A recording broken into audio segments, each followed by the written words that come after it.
Hello everyone and welcome to another Genshin lore video. Today, I'll be going over the history of the two Dendro Archons, Greater Lord Rukkhadevata and Lesser Lord Kusanali.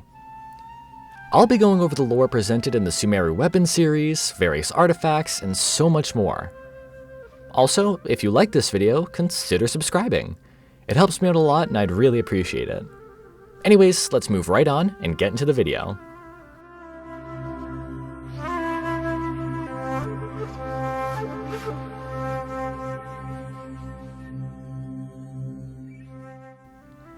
Before the Archons came to power, the entirety of Sumeru was a lush and beautiful rainforest.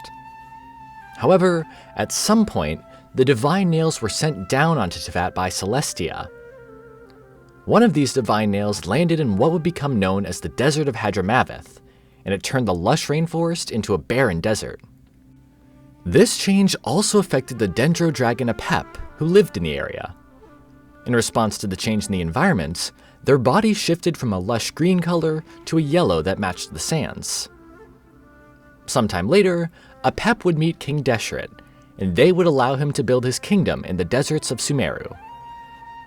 Now, at this time, the Archon War was being fought all across Teyvat, with the gods battling each other for the 7 divine thrones.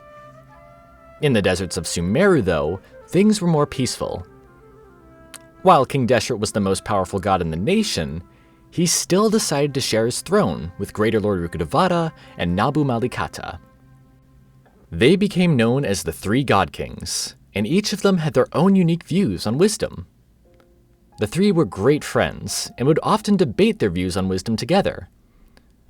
However, King Deshret was ambitious, even going so far as to decline a gnosis from Celestia. Soon enough, his ambition would bring an end to this peaceful era.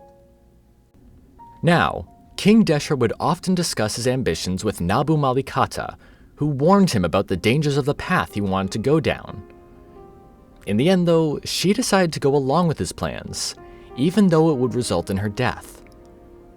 Around this time, she also had a vision of the Cataclysm. In order to help fight this future disaster, she gave Rukkhadevata a part of herself in the form of a Kavarina of flowers. I'll get more into this Kavarina later on, but for now, Rukkhadevata was tasked with protecting it.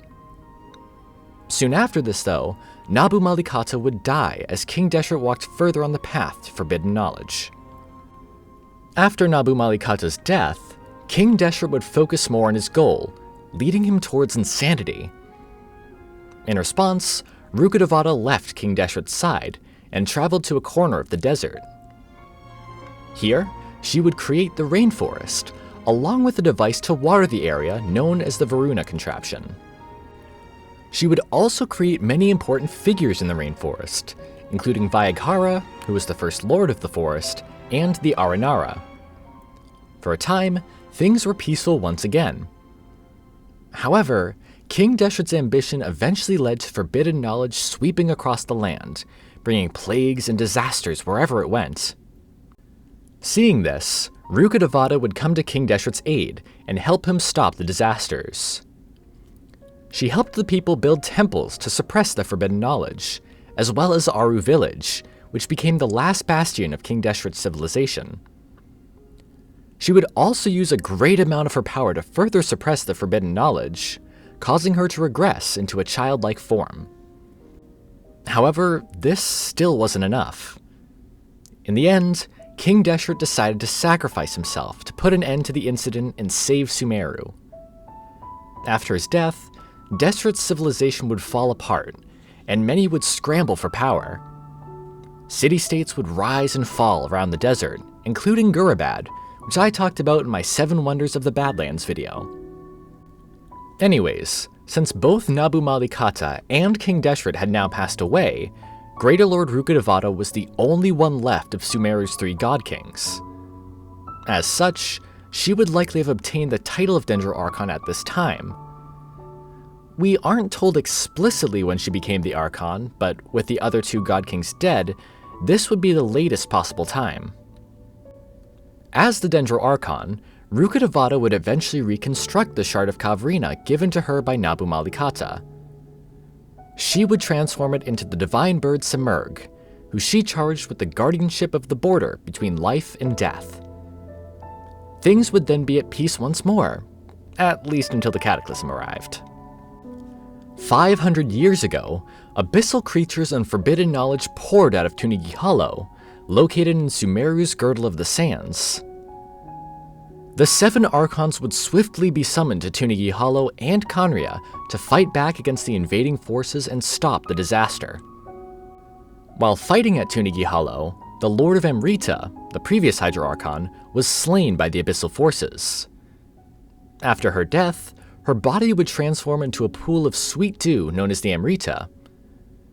Greater Lord Rukkhadevata would then shape this Amrita into the Harvestocum before heading off to save Irminsul. Focusing on the Harvestocum for a bit longer though, the massive influx of abyssal energy began to corrupt the tree, causing the appearance of the Sign of Apaosha.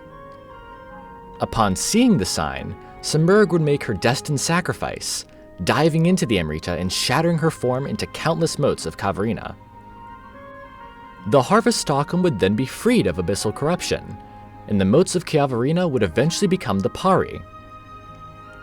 I've explained the lore of the Harvestocum in a separate video though, so if you want to know more, I recommend checking that out. Anyways, let's get back to Rukkhadevata and Irminsul. When Rukkhadevata reached the massive tree, she saw that it was already displaying signs of corruption. However, having fought against forbidden knowledge before with King Deshret, she was able to greatly suppress the spreading corruption. Despite all of this though, Rukkhadevata would soon die as a result of the forbidden knowledge. Before she died though, she created her successor, Lesser Lord Kusanali, from the purest branch of Irminsul. She also had a special reason for creating Kusanali, but I'll talk about that more later in the video. Anyways, after doing all she could do, Rukkhadevata would succumb to the effects of forbidden knowledge and pass away. Soon after, the sages of the Academia would find the newly born Lesser Lord Kusanali. However, they were disappointed in her, as she was not yet as wise as Greater Lord Rukkhadevata. They did take her back to Sumeru though, but instead of treating her as an Archon, they locked her away in the Sanctuary of Surasthana. Kusanali would be forced to remain in the Sanctuary of Surasthana for 500 years, but she was given hope when the Traveler arrived in Sumeru. She first talked to the Traveler through the Sabzeruz festival Samsara, introducing herself as Nahida, and she would later use the puppet Catherine to communicate. Through our conversations with her, we learned about her situation, but we also found out that the Academia was collaborating with the Fatui to create a new god. After a lot of planning with some of our new friends in Sumeru, we were able to outsmart Azar, the Grand Sage of the Academia, and force him to free Nahida. With Nahida now freed, we traveled with her to confront the mechanical guard that the Academia was creating in secret. This god turned out to be Scaramouche, who had now had a giant robot body built for him by Dottore. While it seemed nearly impossible to beat him at first, Nahida managed to trick Scaramouche by having the Traveler fight him again and again in a samsara. This samsara, along with the collective knowledge of the people of Sumeru, allowed the Traveler to finally defeat the false god. Nahida then flew up and took the Electronosis, which she would then use along with her own Dendronosis to extract a divine knowledge capsule that contained Rukkhadevata's last memories. Together, the Traveler and Nahida were now able to enter Rukkhadevata's realm of consciousness, eventually reaching Irminsul. Here, Rukkhadevata would talk to Nahida and explain her plan. She created Nahida so that she could erase Rukkhadevata from Irminsul, and therefore save Teyvat from forbidden knowledge. You see, even though Rukkhadevata was long dead at this point, her memory still contained forbidden knowledge. Since she was also the avatar of Irminsul, this forbidden knowledge would affect Irminsul as well. Although Nahida was hesitant at first, she did go through with the plan and erased Rukkhadevata from Irminsul. This would save Sumeru from the effects of forbidden knowledge, including the Withering Zones and Elazar. However, no one would remember Rukkhadevata anymore, with the exception of the Traveler, They could have told Nihida about Rukkhadevata, but they decided it would be best to keep her existence a secret. Now, sometime later, Nihida would also save Apep from the effects of forbidden knowledge with the help of the Traveler and a few elemental creatures. Apep had been affected by forbidden knowledge when they ate King Deshret's corpse and obtained his knowledge, which was part of their agreement that I mentioned earlier.